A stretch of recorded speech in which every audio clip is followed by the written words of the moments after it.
can't take the sky from me.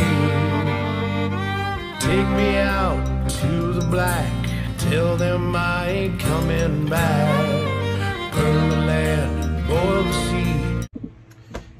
How y'all doing this Saturday? It's kind of warm. Got the door open. If you hear a little fan in the background, it's because it's warm in here and trying to keep it as cool as possible while I'm out here.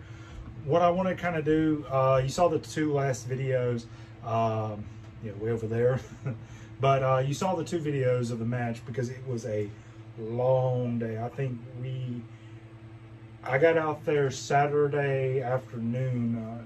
We actually had some tornadoes touch down here, and lo and behold, I just decided to go then of all times because it was the best looking for down there at the range. So we got down there Saturday afternoon and started getting things set up. I think we finally left out of there about 7 o'clock, stayed there for about 4 or 5 hours, something like that.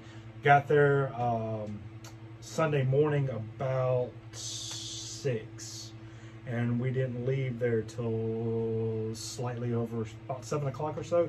So we spent a good 12 plus hours out there between setting up the ranges, finished setting up the ranges. Like I said, we did most of the stuff Saturday, and then Sunday we went out, painted everything, got everything set up, made sure all the actual ranges were correct.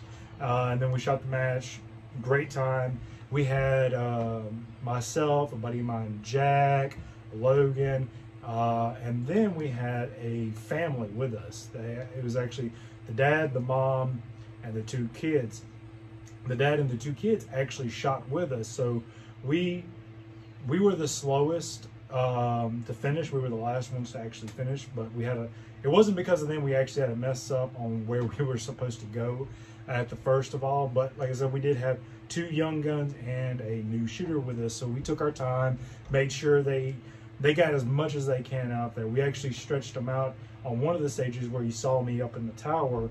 We stretched out all the way to 300 yards, and we were able to get the kids on hits on target out at that distance. Now, it is a 22, so if you know how like dialing works, stuff like that, we were actually shooting pretty close to 1,300 yards if we were using something like a 6.5 Creedmoor 308, about 1,300 yards.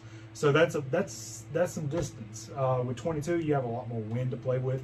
So wind affects 22 bullets like nobody's business. But we got them out there to 300 yards, and we were able to get them on hits. You saw in the video a lot of the stages. It's a lot of fun. So definitely, if you're in our area, which is like South Alabama, South Georgia, Florida, and parts of Mississippi, definitely come out and shoot at Altus. Tremendous amount of fun. There was a bunch of people there. I think we had something like almost 30 shooters total. Usually we're somewhere around the low 20s to teens, somewhere around there. It is slowly starting to get into a lot more people are getting into it because, for one, you don't need a very high-end rifle to compete. I've been shooting the Savage Mark II like this, and this is about how it comes from the factory, except for bipod, scope, and a new base. And I was able to get some good hits. Like I said, the tower I got 8 of 10. For some reason I missed the 200. I didn't dial high enough, I guess. And then on the bus I did an 8 for 10, and that was mainly because I ran out of time. If I had a little bit more time, I would have probably cleaned that stage.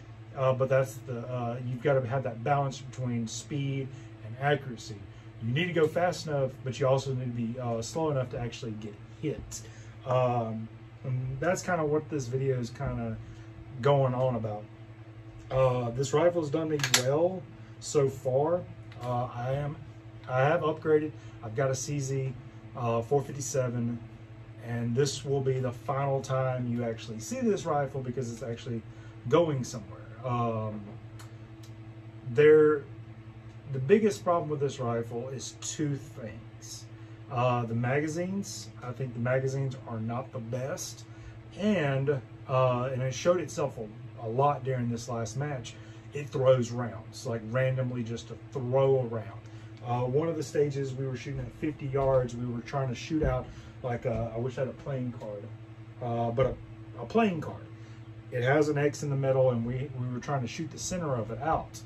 First round through the rifle, been hitting good all day. This was one of the first times it actually sat for a while before going to that stage. But I noticed it more and more and more and more. It would throw the first round. After that, it would be pretty much point on. But we were shooting 50 yards, little, little playing card, just a standard playing card, and I missed the playing card completely. It was high and left, and that's been. I don't actually have any of the targets here, but that's been pretty much par for the course with this rifle. So it likes to throw that first round, and then the magazines. I had issues with the magazines. I actually had to borrow somebody's magazines because they started sticking. I started getting 6 rounds in the magazine, and that was it. So the magazines are a big hindrance in this rifle, and then that throwing the first round. Like I said, I am upgrading to a CZ. The rifle scope, the Riton X5, has been amazing. Great clarity, great glass. Love the reticle. The tracking has been true as far as I've used it. And we were able to stretch it out to 300. I got 2 solid hits on an IDPA size target. No problem. Like, the only bad thing is the MOA I've got built into the gun is 25. So I'm actually dead center on the scope. But with the new mount I am going with a 30 MOA, so it should put me a little bit lower in the glass and have a lot more elevation. Right now I've got 10.7, and for 300 I've got to have 13.1. So I am almost dead center on the reticle, which is great. Like most things, it was dead on. But like I said, the rifle was throwing rounds, and it was pissing me off throughout the day, especially the magazine issue. I had one where we were getting ready for a stage, took the magazine, inserted it in. As soon as I did, 4 rounds flung out. So, and that was with my buddy's almost pretty much brand new magazine. So Savage, that's one big issue with it. Besides that, it's been a great shooting rifle. It's just, I want to compete at a higher level. You got to have a better rifle, and that's where that CZ comes in. And I think this, the Riton X5 on that CZ is going to be phenomenal. I really do think I'll see my hits go up and my time go down. For one, it's a lighter rifle. It is actually a 16-inch barrel, so the scope and the sunshade on here, it will actually be pretty close to the end of the muzzle. Like, it's going to be close because this one is a 20-inch, and so somewhere about here is where that muzzle is going to end. It does have the Boyd stock on there, which I absolutely love. It's got a great adjustment on the rear, cheek riser. But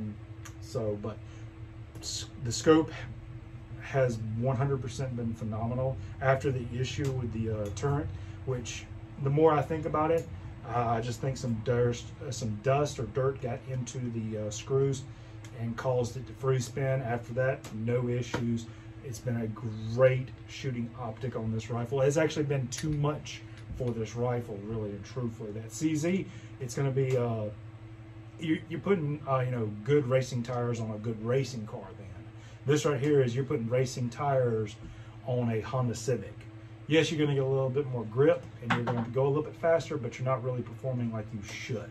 So, but I just wanted to go over it. This probably will be the last time you see it. It is leaving me and going somewhere else for a really cool kit. So I'll see y'all on the next one. Y'all have a great one.